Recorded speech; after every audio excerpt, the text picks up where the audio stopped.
I'm LT and I'm an alcoholic addict. 2 times in my life, I hit rock bottom due to that stuff. Meth took me to jail. Alcohol took me to a detox center and an intense outpatient program.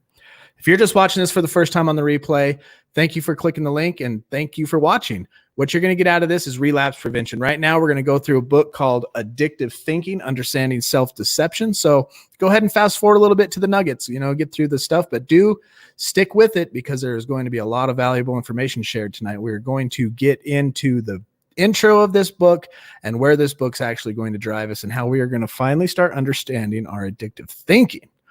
Like I said, I'm your host, LT, and I am an alcoholic addict. That was beautiful. I am your co-host, Felice Weaver, married to an alcoholic addict.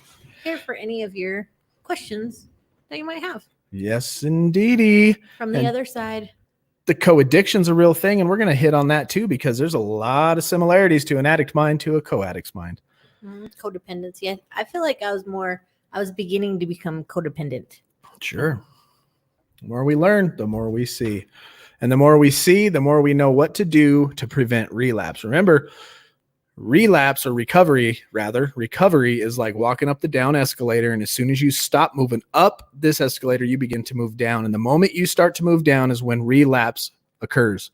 And due to that fact, if you do not stop that process in mid-stride as you're going down and start marching back up, you're going to hit the bottom of that escalator. And then that's where you're going to end up using drugs and alcohol. Denial starts to blind you once again. And denial is a real thing. And we're going to kind of get a good look at denial tonight. It's going to blow your mind. So who do we got hanging out with us? We got Merc in the house, and he has trademarked this. Yes. He trademarked this whole live. Trademark.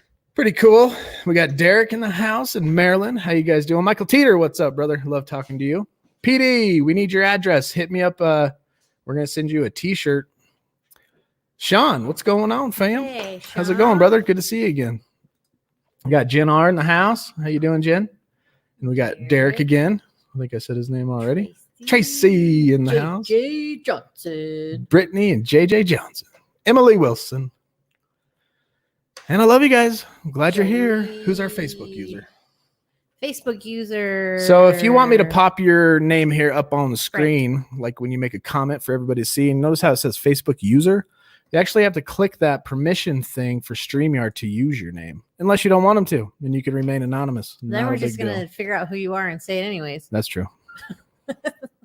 That's true. Hey, Desmond and Murd and Denise. Desi and Jerry, what what's you guys up? Cooking tonight? Marcus. Huh? The truth is in the building. Welcome, Jerry. I'm glad you're here. Marcus, you too, man. Another sober day. Hey, let's get to this next hour sober. Aaron. Hey, Aaron. The only comment I see, the only comment I recognize in TikTok. Hey, what's up, Cam? Oh, Kenan. Campbell. What is up, Keenan. brother? No, it's Cam. That's my boy, Cam. Oh, Cam. Yeah. Oh. I thought I read it wrong and I clicked on it and then I was like, wait a minute. Oh, no, it is him. What's up, bro? Yo, brother, we are talking about addiction and addiction relapse. You knew, well, maybe, I don't know, Cam, maybe you saw me right at the end of my alcoholism. I think you saw me like right at the very end of it. And then all of a sudden I checked out and disappeared for a while. And I came back like, yeah, I'm an alcoholic. Yeah. I've been in the hospital, bro. He's the one I'm thinking of. Yeah. Dreadlocks? Campbell, easy. Yeah. Yeah, Cam. Cammy Camerton. How do I do that? I don't know. Who is it? Who's our Facebook user? Brent. I think it's at Brent? Yeah, he wants to know how to fix his name. I think if you go into the comments section, it's up in there somewhere. Let's get into our AA thought of the day for June 2nd. It's June 2nd, right? Yes. Some more things. Here's some more things we don't miss, y'all. Some more things I do not miss since becoming dry. Wondering if the car is in the garage and how I got home. Yeah. Struggling to remember where I was and what I did since my last conscious moment. Trying to delay getting off work and wondering how I will look when I get there. Dreading the day ahead of me. So here's our question. Am I quite sure that I don't miss these things? Am I not? I don't miss that crap. Struggling to remember where I was and what I did since my last conscious moment. That's me to a T right there. trying to delay getting off to work. Yeah. Okay. So I ain't got no trouble getting off work. Trying to get to work. Yeah. Waking up in the morning, wondering how shaky and how stinky you are when you're going to get there if you're a drinker like I was. But the meditation of the day says you cannot believe in God and keep your selfish ways. The old self shrivels up and dies. And upon the reborn soul, God's image becomes stamped. The gradual elimination of selfishness and the growth of the love for God and your fellow human beings is the goal of life. At first, you have only a faint likeness to the divine, but the picture grows and takes on more and more of the likeness of God until those who see you can see you in some of the power of God's grace at work in your human life. And our prayer of the day is, I pray that I may develop that faint likeness I have to the divine. I pray that others may see in me some of the power of God's grace at work. Me too. Hey, Chad, what's up, brother? Amen, says Jerry. Amen. Amen. Preaching. Mhm. We're preaching, Amos. Oh, Amos is here. What's up, buddy? You guys want to say hi to Amos? Amos, come say hi to all your fans. You got fans, They bud. love you. They love Amos. Yeah, duck You're down getting and say too hi. tall. He's finally growing. Finally, I've been taller than you for like 2 years. For like a month and a half. He's been Right. taller. What's the topic for today? Addictive thinking.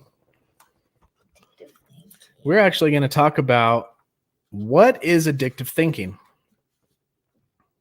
So this guy's interviewing a young man. His name's Ray.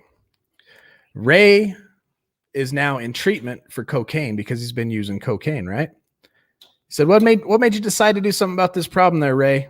He said, I've been on cocaine for a few years, and occasionally I quit for a few times, but I never decided to stop for good. Now you got to understand where... So tall. The camera's just low. Low. I'm only like 5'7". Sherry, what's up? Cherie. Sorry. Gosh, I do that every time.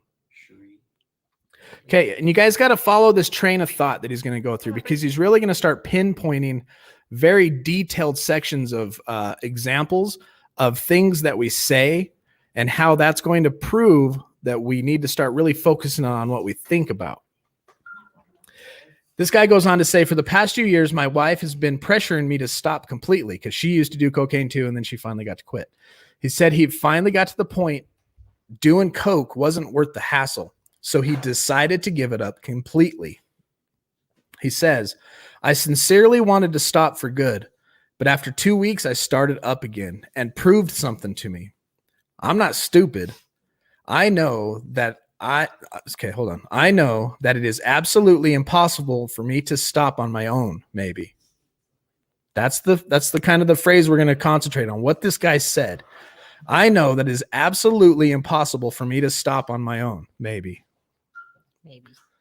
So this counselor repeats Ray's last sentence to him because he wanted to hear what he just said, because a lot of people don't catch this. Even trained therapists have a hard time understanding what he's talking about as he drives these points home. I know that it is absolutely impossible for me to stop on my own, maybe. So he says, it is perfectly logical to say, maybe I can stop by myself. It is perfectly logical to say, it is absolutely impossible for me to stop by myself. But to say, I know that it is absolutely impossible for me to stop on my own, maybe, is absurd because it is self-contradictory. It is either absolutely possible or maybe. It can't be both. And he says that Ray was unable to see his point. And he said he's repeated this conversation to a number of people, even seasoned therapists, who initially show no reaction, and they're waiting for a punchline. And so I just want you to see how he's going to start dialing in on these thoughts and these things that we say. And he's all bringing this around to prove this pretty awesome point, that two contradictory things can't stay in the same sentence like that. I used to always tell people, just as joking, hey, you going to be there tonight? And I'm like, definitely. That's a definite maybe, which makes no sense, right? A definite maybe. What's Sean saying? He wants to tell you thank you. I want to thank you a lot, seeing you being open with your kids about all. It gave courage to finally open and honest with my daughter. Awesome. She's 9 and skipped to the 8th step and made amends and open honest with my daughter about my addiction. So thank you. Awesome, brother. Dude, family healing, family recovery. We recover better together, you know? That is positive. Thank you for the encouragement. That is good. That's what we're about, man. Recovering together as a family. Because it wasn't just us, bro. I understand. What's up, Merd? Welcome. So we're going to start getting into the distortion of thinking, because it's kind of distorted to think that way and not recognize it. So the phenomenon of abnormal thinking in addiction was first recognized in Alcoholics Anonymous. Imagine that. We just finished the 12 steps, where the highly descriptive term stinking thinking was coined. Old timers in AA used the terms to describe the dry drunk, right? Or the alcoholic who abstains from drinking but behaves in many other ways, much like an active drinker.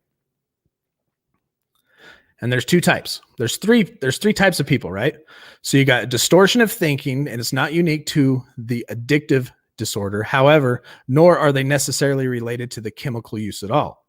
So distortions of thinking are not unique to addictive disorders, and it's not necessarily related to chemical use either.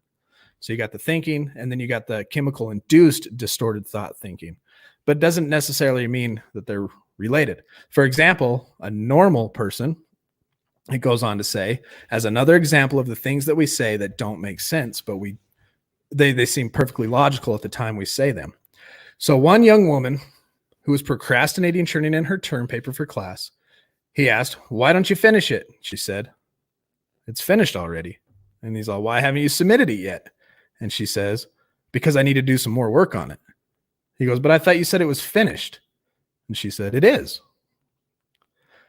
So while her assertion appears logical to most people, it can make perfect sense to some who thinks addictively, right? But it's contradictory. The term paper is all finished and I have some work to do on it.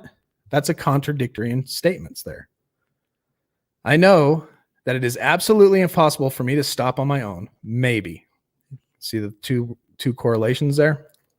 It may not be absurd until we stop to analyze it.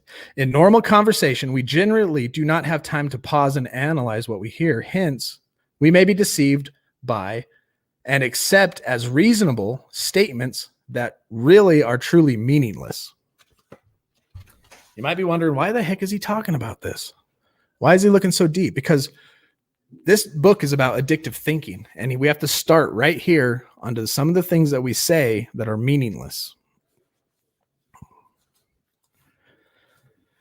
These are examples so that we can start to dive deep in our minds and the way that we think, because we really need to start analyzing our thoughts more deeply to stay understanding why we got into addiction and to how to prevent us slipping back into that. This is going to be another tool in our belt once we start understanding how to analyze our thinking to keep us from ever relapsing or going back to drugs. And it's going to help us in all other areas of our life too. Okay, so listen to this. I'm just going to read this whole paragraph. Sometimes these contradictions can be even more subtle. For example, a woman asked whether she had resolved all the conflicts connected with her divorce. And she answered, "I think so." There is nothing patently absurd about this woman's answer until you analyze it, right? The question is have you resolved the conflicts? Which means, have you done away with the various uncertainties and eliminated the emotional problems incidental to your divorce? And that's what the word resolved means. Is it done? Is it all completely finished? And the answer is, I think so. Which really means I'm still uncertain that I am certain. And it's really meaningless. Is that making sense to y'all? And so this is where he's going to kind of start bringing it together, driving it home and relating our minds to schizophrenia. Because you got to think about the thinking process in schizophrenia and how that is a distortion of thoughts. So to understand more fully what we are talking about when we use the term distortion of thoughts, let's look at an extreme example of it. Okay, these are extreme examples. He's going to use 2 extreme examples of talking about schizophrenia. I'm sure you guys have seen it in movies and, stuff like that's made it popular. He goes on to say, let's look at extreme examples. The system of thinking used by a schizophrenic person, as absurd as a particular distorted thought may be to a healthy person, it may make perfect sense to a schizophrenic. Now you have a schizophrenic, right? You've probably seen him on TV and movies, like I just said. One of them thinks he's the Messiah. I am Jesus, and that's that, right? Or another one may think that they are victims of this world conspiracy. You've seen the movies, oh, the government's out, and they make it a crazy thing, right? But there are people that are locked up that think I'm the Messiah, and there are people who locked up that are completely the victim of a worldwide conspiracy. The therapist and the patient are operating on two different wavelengths. So when you have those people in there with the patient and the therapist, there's two different wavelengths going on right there. There's different rules of thoughts. Normal thinking is absurd to a schizophrenic, as schizophrenic thinking is to a healthy person. A typical schizophrenic's adjustment to life in a normal society can be described in terms of a baseball manager who orders a team to punt a football, or a football coach who calls for the team to steal the bases. Doesn't make sense, right? Playing baseball, you ask them to punt. You're playing football, you ask them to steal. It makes no sense, but if you had that schizophrenic type of thinking, it would make complete sense to you, no matter how absurd it was to her. Schizophrenic people do not realize that their thinking processes are different from the thinking processes of most other people.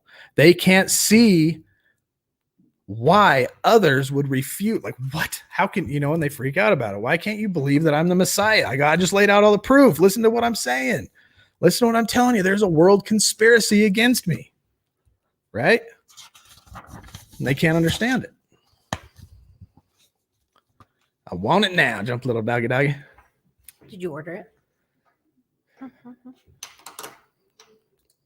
she's saying. That's our compulsive behaviors right there. Hi, Michelle. Jolie, in the movies and in the real life. Same difference. Schizophrenia is schizophrenia. Yeah, no doubt. So by this, like so when you try to get a schizophrenic type of mind to think normally, normally with quotes around it, but logically and reasonable, it's like trying to ask a colorblind person to distinguish color. I mean, that's where their minds are at.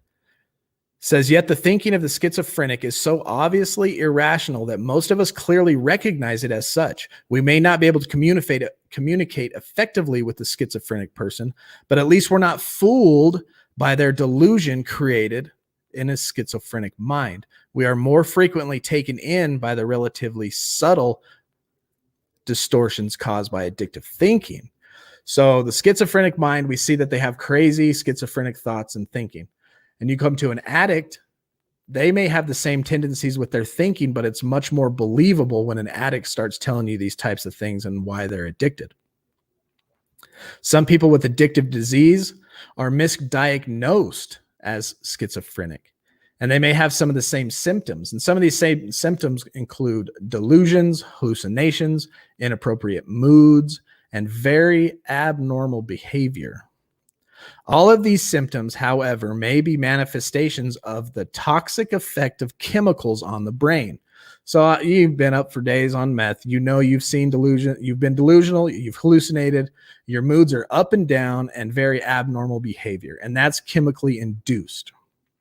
These people have what is called a chemically induced psychosis, which may resemble but is not schizophrenia.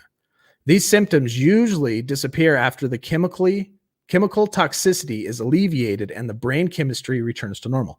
So you remove the chemical, the brain returns to normal. That person's not a schizophrenic, although the chemical can induce the symptoms of a schizophrenic person.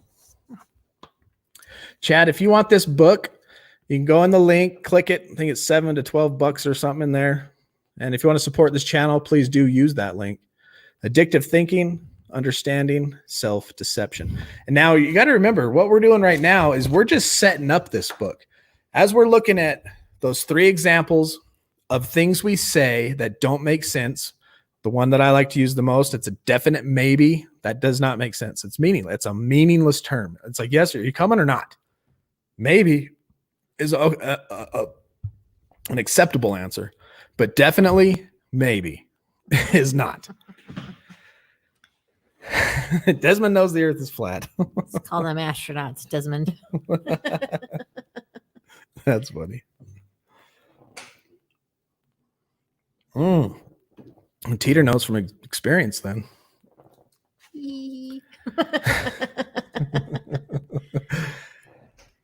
Scariest 24. What happened? Let us know in the comments. 24 hours of psychosis? That sounds crazy. Sounds fun to me. I used to, when I was on meth, my favorite time on meth was when I hit that 6 to 7 day mark of only having maybe like all right, all you tweakers out there, you know how you could be up for like 4 or 5 days and all of a sudden you just nod out for probably 1 minute to 5 minutes, maybe just and you were good for another 4 days. I loved a couple of those cycles. And once you got to that where you were just constant hallucination, those were my favorite. That's where I wanted to be as a tweaker. Scary. Oh, that's not good. Roofied the drink. No, Definitely not good. Bueno.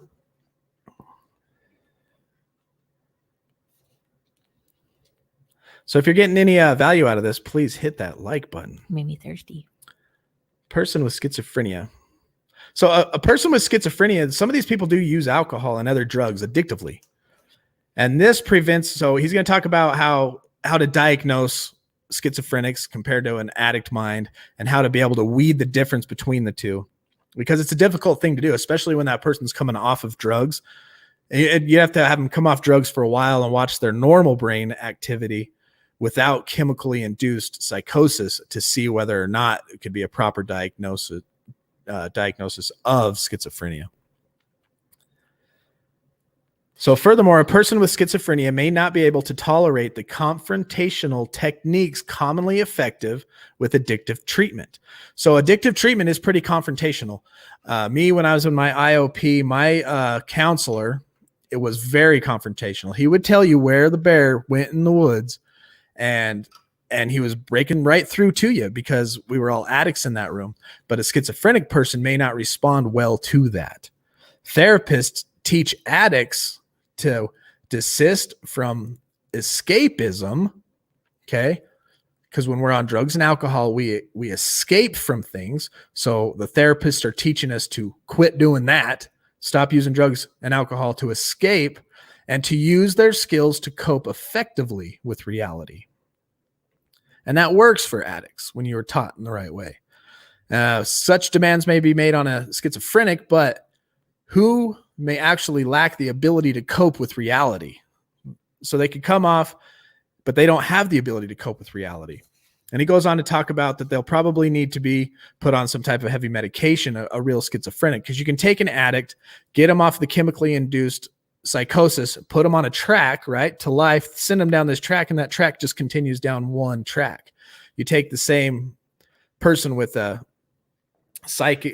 whatever it's called, schizophrenic thinking, put them on the track, send them down there, and all of a sudden that track will branch off into a whole bunch of different ways. And so that person needs a lot more work. What?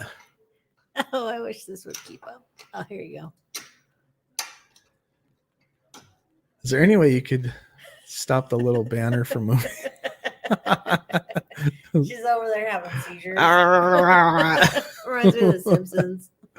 How's that? Is that better, Sheree? Beautiful. Love it. Yeah, you guys, let me know.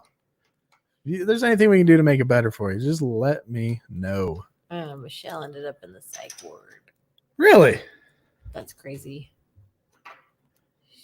Carmen hates her addictive thinking, made her believe she would never amount to anything, especially being the mom that your kids need. Absolutely. And you believe it and you buy into it, huh? 2.5 week stretch, couple of 1 to 15 minute doze off, and I was good. Yep. She understands. Oh, yeah. Brittany gets it. But you're welcome. You had an ex-boyfriend pop back into his life some years ago, leaving me a phone message talking about complete gibberish. Ooh. I love you and I miss you. Have you guys seen that funny video? That's an old one. Most schizophrenic hear voices. Some of the voices are not that bad, and some tell the person to do. Yeah, absolutely, they do. Scary. When you're shopping at a store and you have something in your hand to buy, but walking back and forth deciding whether or not to buy it, that item, is that addictive thinking? That's just undecisive thinking, I would think. Like I said, I'm not a psychiatrist, psychologist. Experientially, I have been addicted to meth and reaped the consequences of that. Alcohol, same thing. And now I read books who are accredited doctors and therapists. And so that's what I try to teach, is what they know. I feel like my addictive thinking has almost made me psychotic these past few weeks because of the constant thoughts of wanting to use again. Like, I haven't had thoughts like these in almost 2 years. Ooh, crazy. Stupid addiction. I faked being complete catatonic. They gave me needles and took blood, and I didn't flinch or blink. I was hearing voices conspiring against me, so I just went into a trance. That's so crazy. From the roofies? Wow. We'll have to share that one out. We'll have to look it up and share it You out. called the police yourself. That's crazy. All right, so the point he's starting to drive home is that you can't convince that person of the reality of reality when they believe what they believe. They're either the Messiah or the world's conspiring against them. Listen to this point here. Being confronted with the thinking of an alcoholic or someone with another addiction. This book isn't just about alcohol and drugs. It could be any addiction. So you can apply this to anybody out there. But being confronted with the thinking, like Felice was confronted with my thinking of alcoholism and other addictions, it can be frustrating as dealing with a schizophrenic. A person dealing with us can be just as frustrated dealing with somebody who has schizophrenia. Just as we are unable to budge the schizophrenic from the conviction of being the Messiah, so we are unable to budge the alcoholic from the belief that he or she is a safe social drinker or a safe user of tranquilizers or a recreational use of marijuana and cocaine. You can't get the person with psychosis to believe that they're not the Messiah. And it's very, very difficult, and a lot of times impossible, to get somebody to believe or budge that he or she is a good, safe social drinker when they're an addict like us. That makes sense? You see how we relate with our addictive thinking to minds with schizophrenia? Have you been there? Have you ever? I know I've been there, and I can relate to this right as I relapsed on my 47 days. I went through this psychosis thinking I'm a good, safe drinker, and I couldn't be convinced otherwise.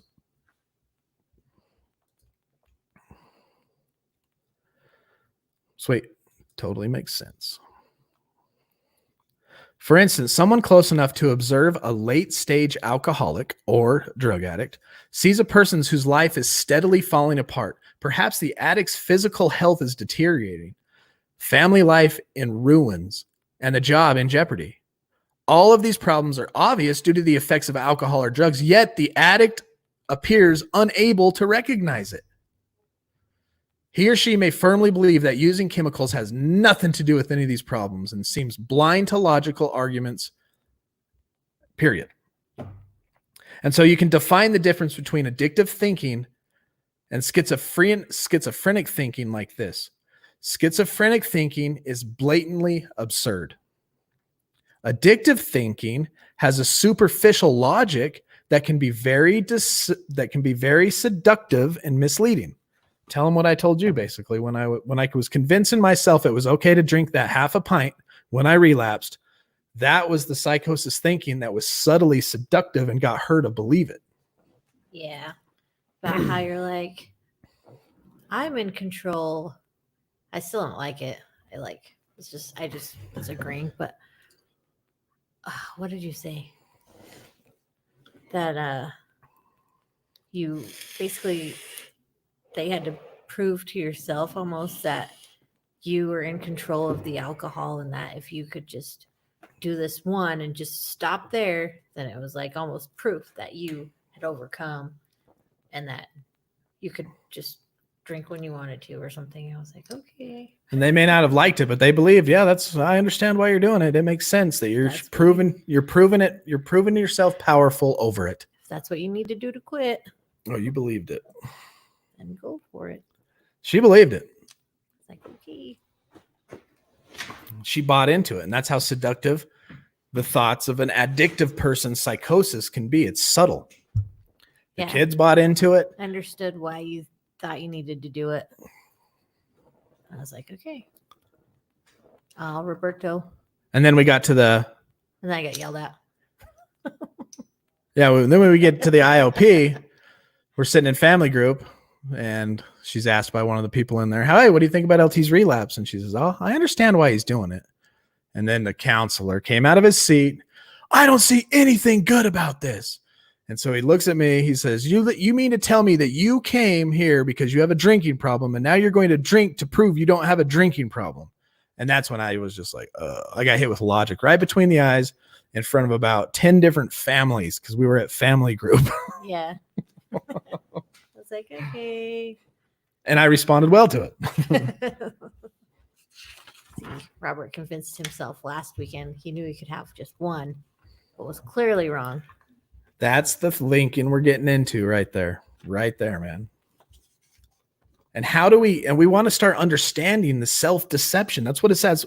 Addictive Thinking, co-title, Understanding Self-Deception, because that's what it is.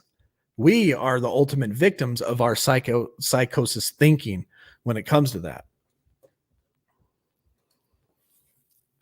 Right. And that's the next sentence I was about to read to you guys. Often addicts are taken in by their own thinking, actually deceiving themselves.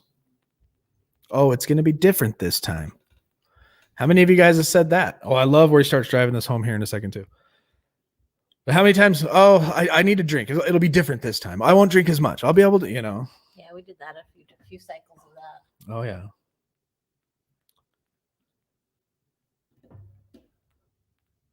And this happens especially in the early stages of addiction. An addict's perspective and accounts of what's happening may look reasonable on the surface. And as discussed, many people are naturally taken in by the addictive reasoning. Thus, an addict's family may see the addictive thinking way for a long time. The addict may sound convincing to friends, pastors, employers, doctors, or even psychotherapists.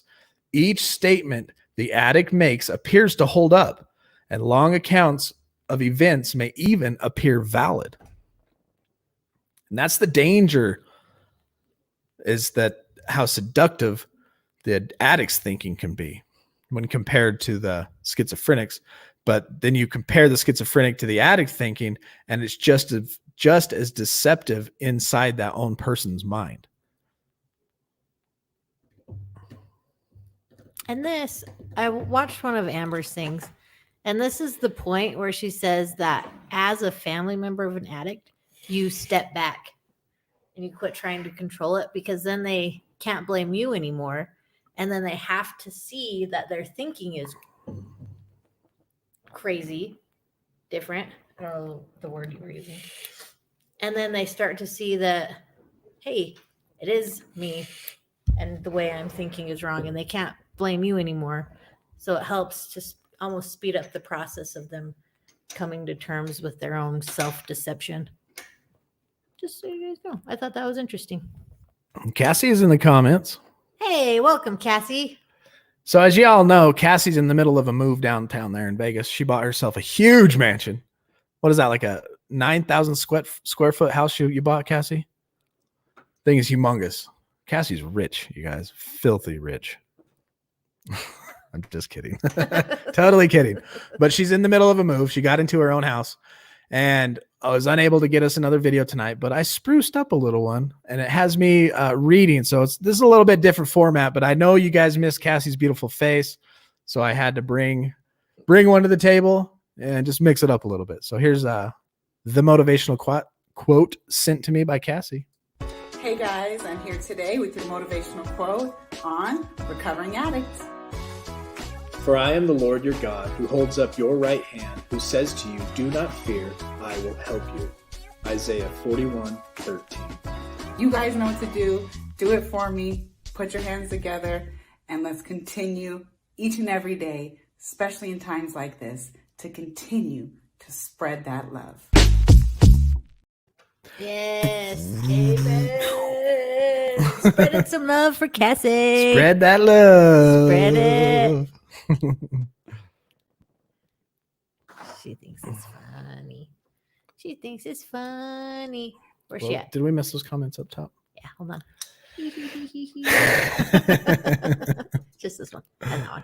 Wow, that's what I've been telling myself. If I use meth again, it will be different this time. I'll have control over it this time. I just need it to wake me up, just a little bit of energy throughout the day. And I'll only use a little bit, just a little bump here and there. And then 2 weeks later.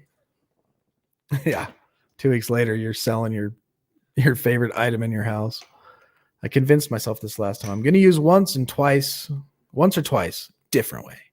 And I wouldn't go on a binge, but here we go again. Yep.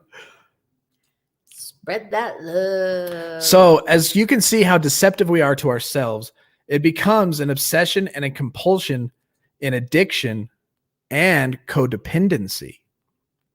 And you can define codependency. We're just going to lay things out really simple now and not get into how, codependency could look like this. We could look like a lot of things.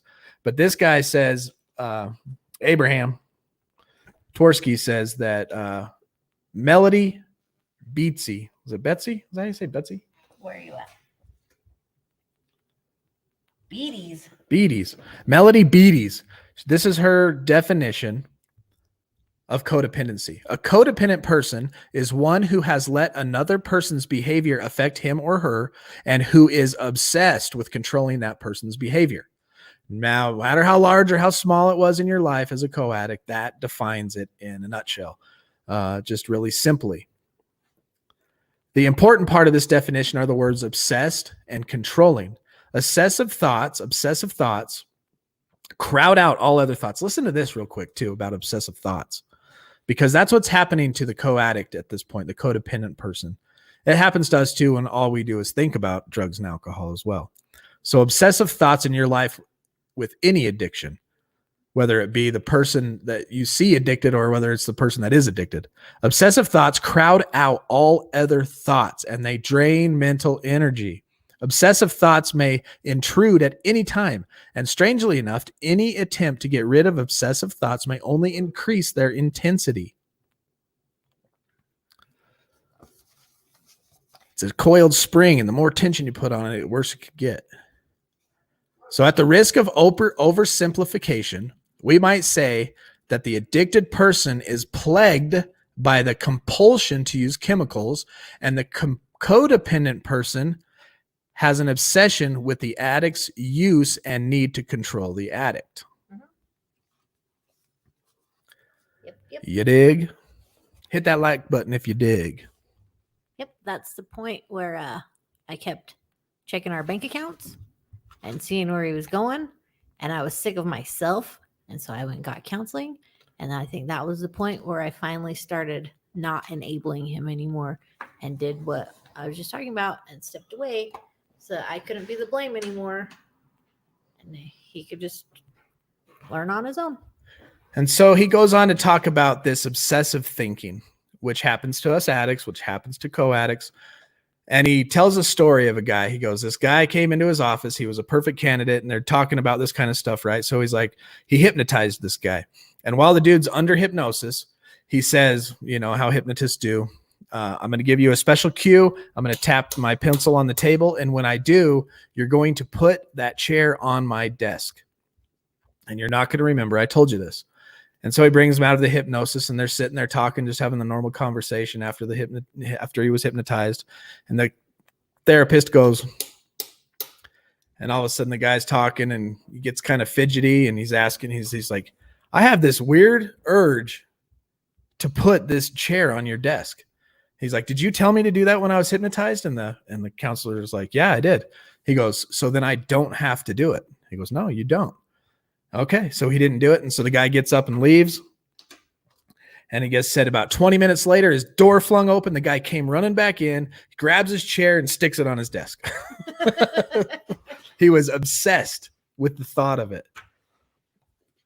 And it says codependent people often behave in these obsessive compulsive ways. When they try to control the addict's behavior or use of chemicals, they may be obsessed with trying to help the addict, or later, if their efforts have failed, with punishing the addict. Maybe some of you can relate. This girl used to do the same thing I did. Teaches, yeah. It's annoying. It's just this weird thing. You don't even realize it's happening. It starts out small, and then all of a sudden you're checking every day, and then all of a sudden I was like, what am I doing? I can't even do this. I bug myself. Some people don't snap out of it. Some people get to the point where they start punishing the one they love. Yes. Yep. Is a co-addict someone affected by an addicted family member? Yes, absolutely. And it could be the child of alcoholic or addict parents. It could be the spouse. And like my case, I was the alcoholic addict and she was not. And she started having these symptoms right towards the end when it was getting really bad. She started going down the same path I was at, on the codependent side. Stinking thinking. Stinking thinking's our worst enemy, Desi. You're right. And so there's similarities between the behavior of an addict and the behavior of the codependent. And it's very striking how similar that they are. Mm-hmm. Just a different addiction. Addicts are usually looking for new ways to continue use of chemicals while trying to avoid the deconstructive process and the consequences. A person might drink alcohol or use cocaine only on the weekends, or get measured amounts that will give them the desired high, but not enough to result in intoxication. Now listen to this. And when the efforts at control fail, the addict doesn't conclude, I can't control it. Instead, tell me if you've been there. Instead, they tell themselves, well, that method didn't work. I'm going to have to try another one. Weaning didn't work. Cold turkey. I'm going to try cold turkey this time. You know what? I'm only going to do it every other weekend. You know what? I'm going to switch to beer. Well, I'm going to switch to High Point. No, I'm going to switch to wine, and then I'll switch to beer, and then I'll switch to a 6-pack of beer. Yeah. And then that doesn't work. The addict doesn't conclude, I can't control my drinking. The addict goes, there must be another way I can continue drinking and control it. In the same way, codependent people will not conclude that since their efforts to stop the addicts have been futile, there is no way of controlling the addict. Rather, they look for new ways that will work. And that's when they try controlling them through throwing fits, punishing, cold shoulders, kicking them out, which that's a good boundary. Sometimes you need to do that kicking out thing. But that's a whole nother subject on healthy boundaries. What we're talking about is addictive thinking and the co-addict and the addict. Robert. He just had an epiphany. She probably has for a really long time. I know I did. And that's how I was like, whoa, I need to stop doing some things and do some other things. That's great. I love it. You got a good wife. Got you Robert. a good wifey You got there, a good bud. wife. Looks like me. Oh, that's funny. It's the little guy on your shoulder whispering in your ear. Yep. I didn't know where my ex was at, what he was doing, why he was doing all night. Then he left on the dresser, and I got curious and tried it, and I was hooked. Oh, gotcha. Oh, yeah, you just read that one. Truth. Amen. Oh, what up, Jacqueline? Jacqueline, hello. Glad you're in the house. What did Aubrey say? Aubrey. Don't get any ideas, y'all. Go see a psycho-hypnotist. Y'all overcome by obsession and go see him every day for him to tap his pen. Worked for me. Just kidding. Yeah. I didn't go see I was contemplating even reading that part about the hypnotist part, but it kind of drove the point home of obsessive thinking. And that's the only reason I put it in there. I don't know what to think about the hypnotist crap, but Jolie. Good night. Good night, Jolie. Thanks for watching. 17 days. Woo! Keep Good it job. Keep it up. Hey, Atticus. Oh, Marcus, I read that. Yeah. What's up, Atticus? Anchored Hearts, what's going on? Sawyer House, what's up? Yeah, how you guys doing? How you doing with that addictive thinking? All right, I'm going to throw a question out there. I want you guys to answer this. You listening? Answer this question. I'm going to kick back and wait for your answers to come in. Does addicts' distorted thinking cause addiction, or does distorted thinking result from the addiction? Say it one more time. Does an addict's distorted thinking cause an addiction, or does the distorted thinking result from the addiction? Thoughts, folks? Does the distorted thinking as a result of the addiction, or does the addict's distorted thinking cause the addiction? Do, do, do, do. Do, do, do. Oh, we got It's some. a very complex question. It's a cause and effect, and it can't really Here's be easily Peter. determined. He says Results. it's a result. Smiling dinosaur. Welcome, smiling dinosaur. Says, Cool. Wow, good question. Can't even reach the handlebars. I love it. Cassie says second one. Second one? Cherie says first one. Okay. Paul, welcome, Paul. Says Both. both. All right. Well, Michelle is thinking. Mandy says, I think it's a result of addiction. so by the Control. by the time the addict enters treatment, several cycles of this have occurred. It's called cause and effect. Does the distorted thinking cause the addiction, or is the distorted thinking a result of the addiction? It's cause and effect, right? Cause. This caused this. This was the effect of it.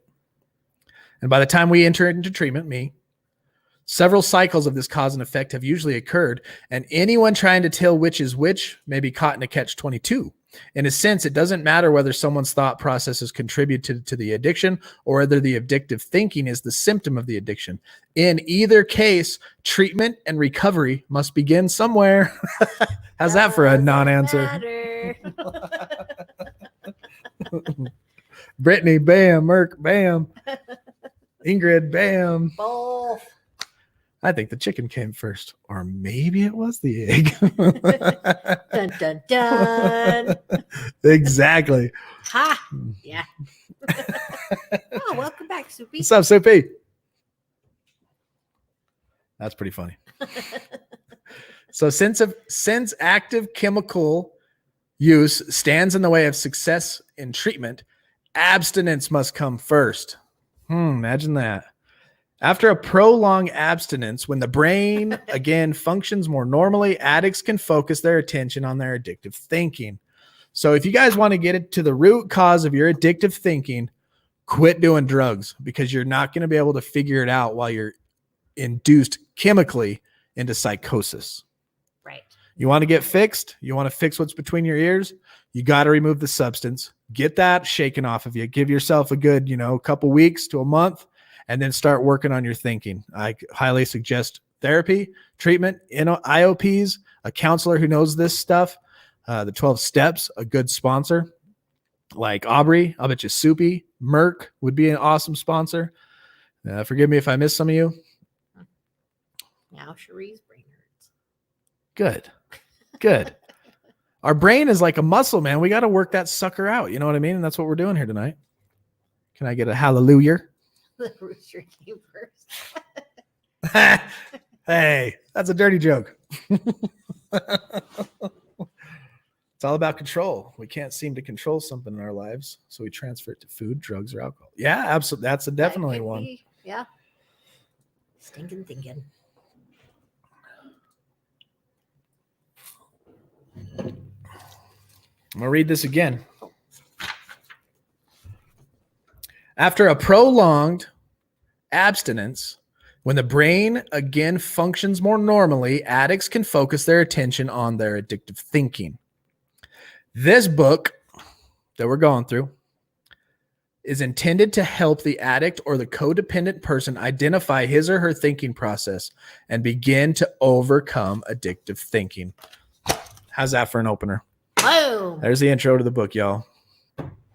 Can't be too dumb for the 12 steps, but you can be too smart for it. Oh, I heard that one Don't time. overthink this thing. Just do what it says to do in the book. I like that. Just keep it simple.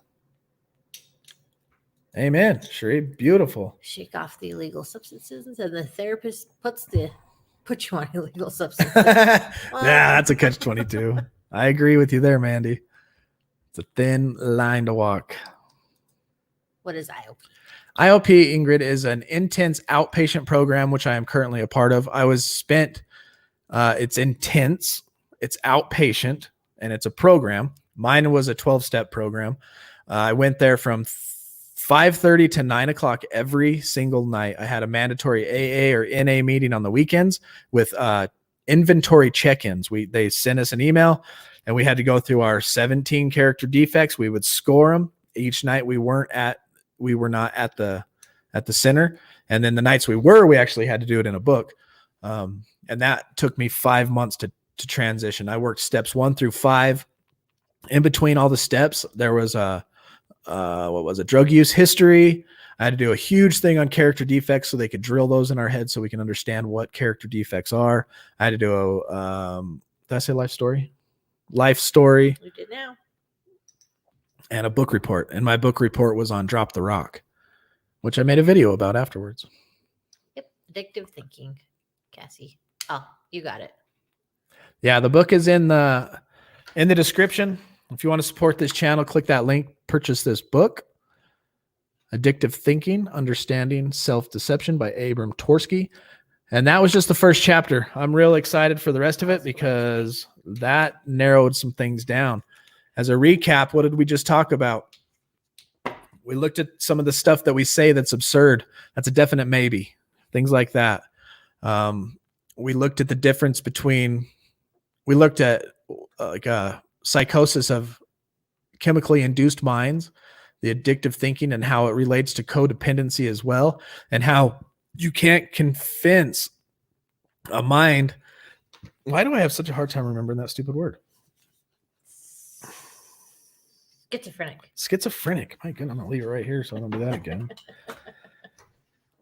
How a person with schizophrenia may think they're the messiah of the world and you cannot convince them otherwise. And how an alcoholic or an addict may not be convinced that they have a problem, that all the stuff falling around them is not due to the chemicals. And then when you try to redo or try to do the chemicals in a different way or drink in a different way to stop the effects and consequences of your life falling apart, you think that it was the method that you chose to try to wean yourself off. But not, and you'll never say, it was me. I am the problem. I have the problem. I cannot control myself. And it's when you finally cross that bridge, I am the problem. I cannot control myself. You take responsibility, and then boom, you're solving the problem. Step 1, we admitted we were powerless over alcohol, that our lives had become unmanageable. NA, we admitted we were powerless over drugs. Michael Teeter, be safe out there, man. Oh, man. Be safe, brother. Keep me posted. Says, how long does it take to feel normal? After almost a decade of heroin and meth abuse. I couldn't tell you, man. I don't.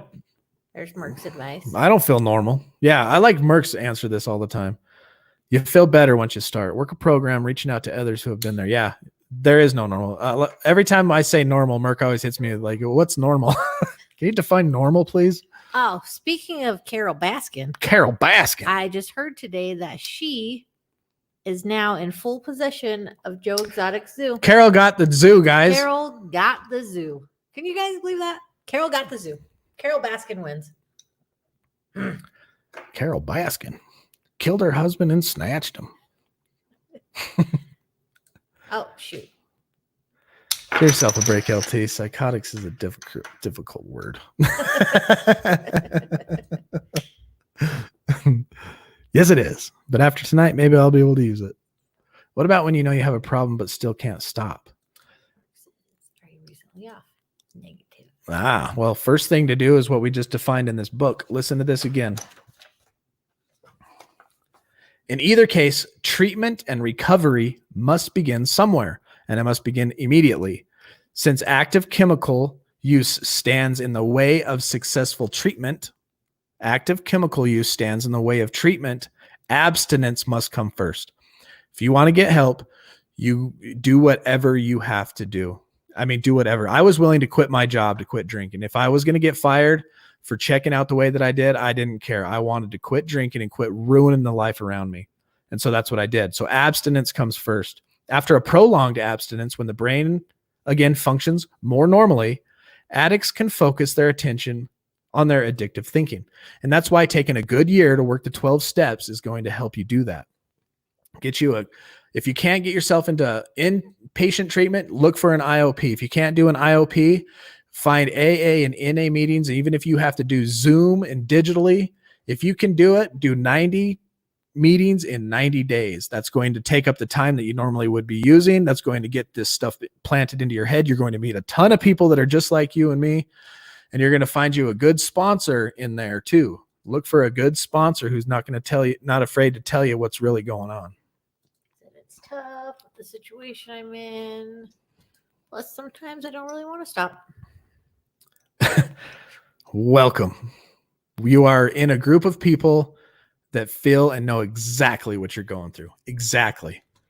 If you do want support, this channel here, stick with us. Join We that have Discord. Yeah. No, Merck's beating me to it. Thank you, Merck. Join the Discord. Jump in there with us. Merck's in there. Everybody pretty much you see in this chat is welcome in there, and most of them are in there. We also have that private Facebook group is another good place to meet people who are just like us. Tomorrow at 6:00 Wednesday, we have Let me put the Facebook group. You do that first. we have a Zoom meeting. Keep your eye on the Facebook group and the Facebook page and the Discord. I will put it in all three. For a book study with Aubrey, he's hosting it from Australia. Saturdays at 3, I host a Zoom meeting. And on Sundays at noon, I also host a Zoom meeting.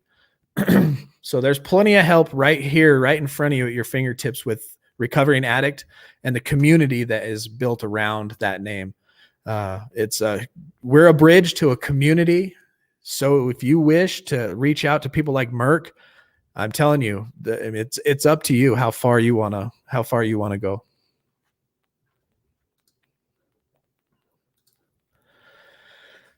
Amen, Epi. Amen. Get a sponsor. I bet you Epi would be an awesome sponsor too. That dude's dropping wisdom and's got some time sober. What does Shri say? Yes, we recover better together. I wanted to go back up to Shauna for a second too when you're done. I kind of passed over to finish the thought there. I'm right there with Mark right there. Hey, I was at my Bible study, Hebrews 12:18, listening to what God talks to you. And this is my 4th meeting today. We have meetings, and I'm going to all of them on my days off. Yeah, now with the digital Zoom, you could do 180 in 90. You could do 2 a day. You could do a physical one. I don't know where you're located, and maybe you can't do a physical one. But the convenience of being able to do 2 in a row, because it would probably take you, 20 minutes to drive to one, be at one, 20 minutes to get home. That's almost 2 hours. You could literally digital Zoom 2 meetings and stay at home and not have to go anywhere. Did we talk to Michelle? I want to read that verse. What is it? 12 what? Let me go back. 12. Hebrews 12:18.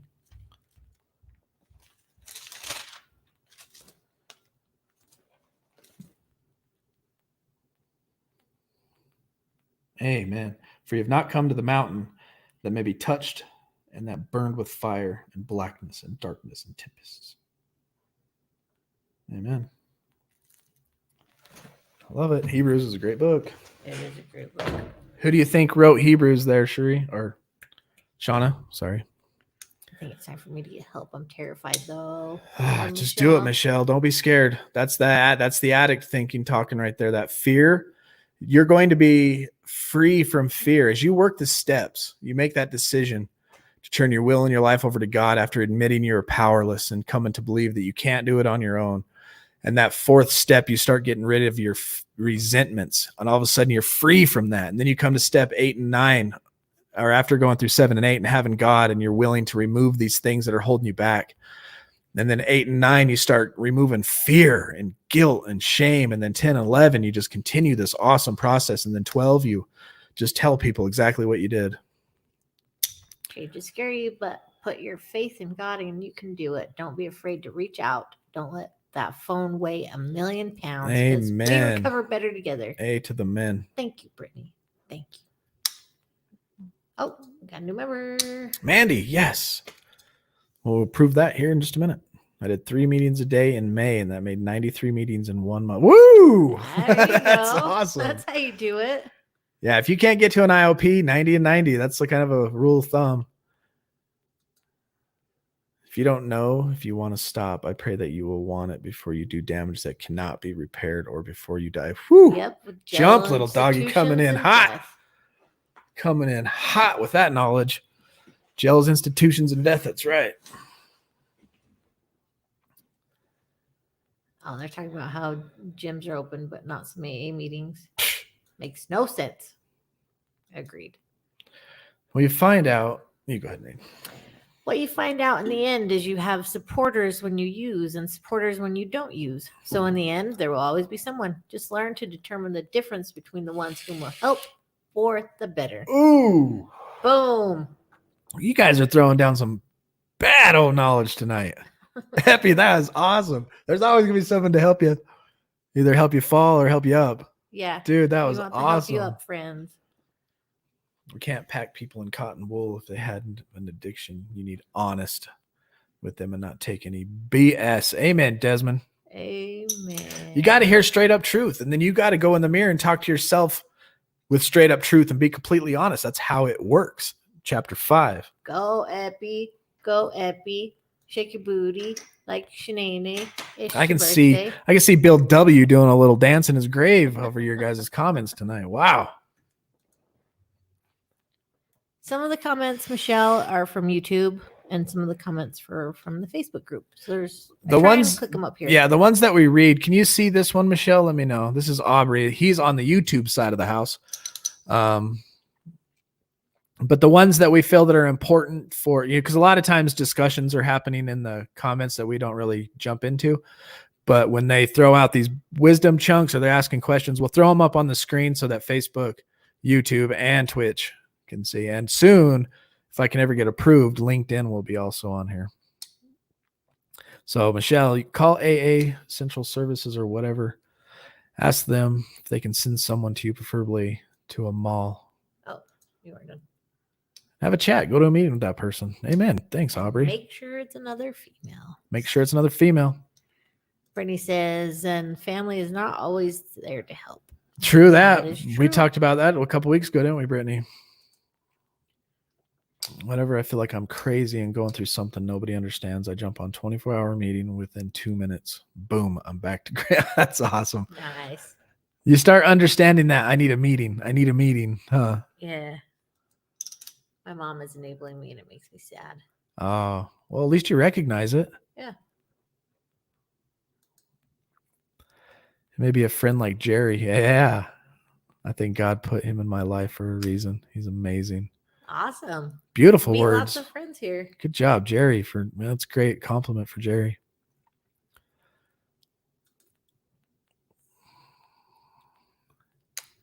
Faith without works is dead. Read it. James 12. I need my other Bible. Let me read it. Yeah. I got mine. Hey, yo. Of course. My 2 oldest boys just walked in the house. Where are you, James? I keep passing it because the pages are stuck together. What up? You're welcome, Michelle. Back in action. Jails, institutions, and death. I'm on. Me too, Soupy. I'm on strike 2. We can't have strike 3. Living a pretty good life. Yeah, I've been to jail. I've been to institutions. Oh, I thought you meant like relapse. Death. twice. I'm like, you relapsed twice? No, like that's not a I've Bible verse. relapsed my whole life. James What are you only talking goes about?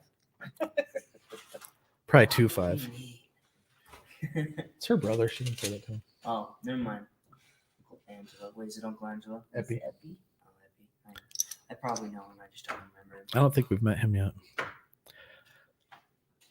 I was too, Merc. I was very encouraged by Jerry.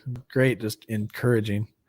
Peter Joyner, yeah, we were having physical meetings in And now I got 2 AA, NA, so blessed. I got through a topic, 2 meetings, and then the Clarify. Bible study, and the same topic came up. The universe spoke. Isn't that weird how that works every time? Watch it. Let's see if it happens again. Go to the thought of the Holly, you day. still kicking it in Utah?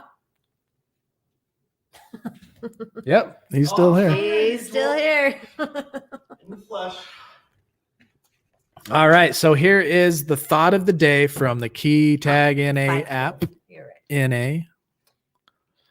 We wanted an easy way out. When we did seek help, we were only looking for absence of pain. Something not working? In fact, something's been working for a long time, causing us pain and complicating our lives. The problem is that at any given moment, it always appears easier to continue bearing the pain of our defects than to submit to the total upheaval involved in changing the way we live. We may long to be free of pain, but only rarely are we willing to do what is truly necessary to remove the source of pain from our lives. Most of us didn't begin seeking recovery from addiction until we were sick and tired of being sick and tired. The same is true of lingering character defects we've carried through our lives. Only when we can't bear our shortcomings one moment longer, only when we know that the pain of change cannot be as bad as the pain we are in today, are most of us willing to try something different. Thankfully, the steps are always there, no matter what we're sick and tired of. The irony is, as soon as we make the decision to begin the 12-step process, we realize our fears of change were groundless. The steps offer a gentle program of change, one step at a time. No single step is frightening that we can't work it by itself. As we apply these steps to our lives, we experience change that frees us. So just for today, no matter what prevents me from living a full, happy life, I know the program can help me change. And a step at a time, I need not be afraid of the 12 steps. Nice. All right. Back to Ep's comment. It was James 5:12. Oh, yeah. But above all, my brothers, do not swear either by heaven or by earth or by any other oath, but let your yes be yes and your no be no, so that you may not fall under condemnation. Yeah, tell the truth. I like that one. I do that. I try and practice that all the time. You promise? Promise. You just did.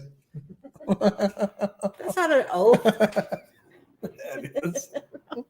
That's a promise. Promises are different. Okay. If I said, I swear I do, You just On broke God's your promise. name. You just broke your promise. then it would be. It's like But heaven or earth. But a promise is different than an oath. Well, I guess not, huh? This is her pride. I've I guess seen her not. pride twice tonight. I guess it's not. So you shouldn't make promises to people? Your word should be so sure that it is a promise. Ah. See, learning things. How was that pride? I just went through and Remember, when the addict... Now you're doing self-justification. I'm just asking how it was. When the addict decides to straighten their lives out, the enabler has to find help as well. That's why marriages get a bit screwed up. Yeah, true that. Some people need a pat on the back. Most need a kick in the butt. Sad, but most of the old timers were the butt kickers, and we've been losing them over. Yeah, that's us now, man. We got new positions to fill. I always did that in our IOP. I watched, the circulation of the people come and go. You had the newcomers, and then you had the people transitioning, and the people that were transitioning learned the techniques of the counselor and were all able to help group therapy each other. And as you became the person closer to that transition, you filled those positions kind of, and that's us. As we grow older, we stick around in NA because those guys that helped us getting a kick in the butt when we needed it, we now need to return that favor.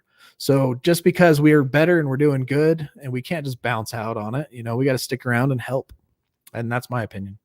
Do whatever you want. Idea from James. A double-minded man is an unstable in all. Yeah, absolutely. Absolutely.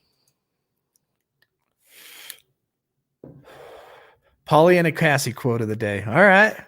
I made a little video, but Polly won't let me put it on here. No, not yet. See? Please no. He's scared. He's terrified of the screen. Alicia. 3 from drinking, and he doesn't do any classes or anything. He says he doesn't need them. I'm scared he will relapse soon because I know he needs a class. Yeah, you should be. I would encourage him to do something. You know, either go to a meeting or maybe just come watch us or Sober James, or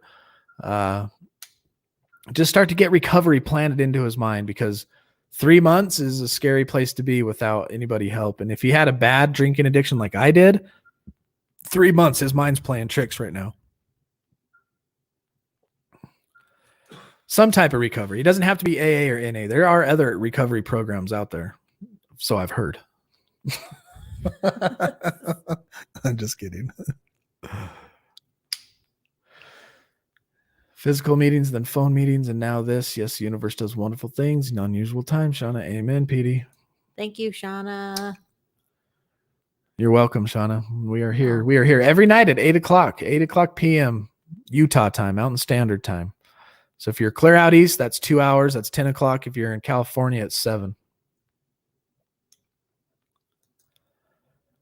Promises can be broken, but the greatest promise is action. If you do rather than say or refuse to act, you are speaking without speaking. Amen. Sins of omission.